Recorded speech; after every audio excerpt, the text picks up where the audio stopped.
that screws homeowners worse than wholesalers. They posted a $1 billion loss over the last quarter, and it's just showing that it's time for us to take back the reins and show you how to get value out of your house. Opendoor's practice is all about taking as much value out of your house, putting it into their coffers versus your pocket. I don't think that's a fair way to go. Same thing with wholesalers or investors. Investors love to say, oh, we're going to give you the best value you can, but they're going to give you, I don't know, 50, 60 cents on the dollar for your house, stating that they need to make their profit and do a repair and then sell it off to their buddies who's going to do the actual fix. Always, always, always talk about getting your house on the market and seeing what fair product or fair price you can get for it, because there's always willing buyers on the MLS, not just in investors. It's the same thing as going off of coming soon. It's a horrible practice. Anyway, it's right here. It talks about Opendoor's adjusted prop Q4 earnings per share set down 7 cents. They actually estimated it was going to be 8 cents per sale because they knew it was coming in. So they purposely attracted that.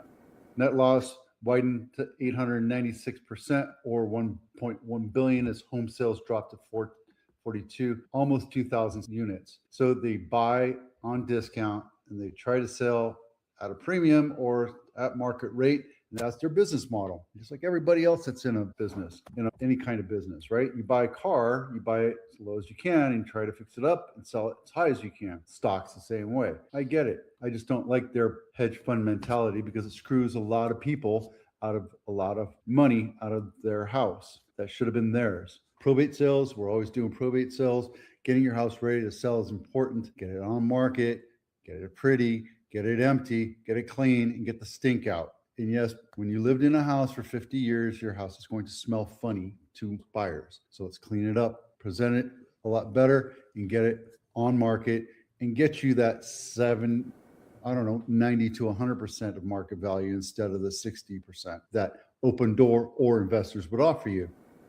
On top of everything else that we do to sell your home, I get your home listed, advertised to across multiple platforms. On top of that, we have Matterport, which is, I use it, somebody else, another company, but they use it. So it's part of the process. They get you a 2D floor plan and you get to walk through the house like this. And when it's staged up and it looks pretty like this house, which looks like a brand new model home, you get to enjoy it a little bit better. And this is nice. You get a little, I want to go to the living room, see how that works. Look, there's the thing. And then you can go to the second floor if you want. Look at that. That's pretty cool. Anyway, that's another part of what we're doing for you to help market your house on top of going to all of these and more different platforms or partners, advertising partners that we use to get your house in front of the right buyers. All right, this is Los Gatos Home of the Week. 1.649 million for a 1-bedroom, 1-bath,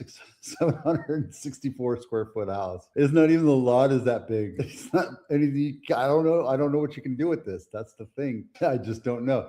This was like, it feels like this was parceled off and they're just trying to get rid of it. So 1-bedroom, 1-bath, 764 square foot house for $1.6 million in Los Gatos. So if you want to live and have the title of being a Los Gatos neighbor, then there you go. And the beautiful thing is walking distance to Santa Cruz. And I don't know what else you can do with this. That's just the crazy thing. And here's a little bit more about what the house looks like. Cute, dolled up, looks nice, but it also has plans so you could take on the risk and stress of adding onto it like this right here. There you go. Okay, highs and lows of the week right here. Colonial is sold for 6.8. It's the most expensive house sold in Santa Clara County this week, and it's in Palo Alto. We'll go into it real quick. And Colonial Lane is a 5-bedroom, 4.5-bath, 3,200 square feet, just built last year.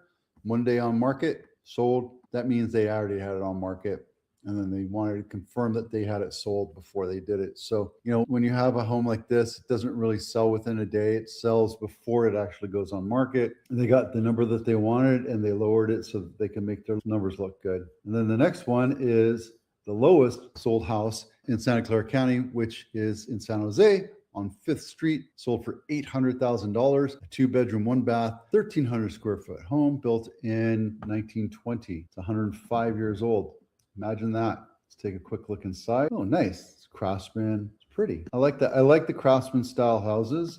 long as it's done right. And a lot of times what you see in these houses, especially because there's a basement downstairs, is the foundation's pretty wonky up and down. So you have to be careful about that. Outside of that, that's pretty much the only thing, because you have the sash windows, which are original, and it looks like they did some stucco. So it's not a true craftsman home, but yeah, it's a nice looking house. Sold for 2.8, which is 140% over list price. They didn't mess around. Took 8 days to sell. And this is in 95012, right off of Almaden Expressway, and one for Sheehan Court, 3,035 square feet, 6-bedroom, three bath, built in 1987. And I'm telling you, attract the market. Don't try to be a market maker unless you have a luxury home. Unless your home is worth 10, 15, 20, $88 million, attract the market. List it low. What you list it for is not what it will sell for. Buyers determine the sales price. And in this case, they sold it for almost $1 million over what they listed it for, because they listed it low. They attracted the market, right? Is there anything fancy, crazy about this house? No, it's a tract home in Almaden. They upgraded it, made it look nice and pretty, and they didn't mess around with the sales price, right?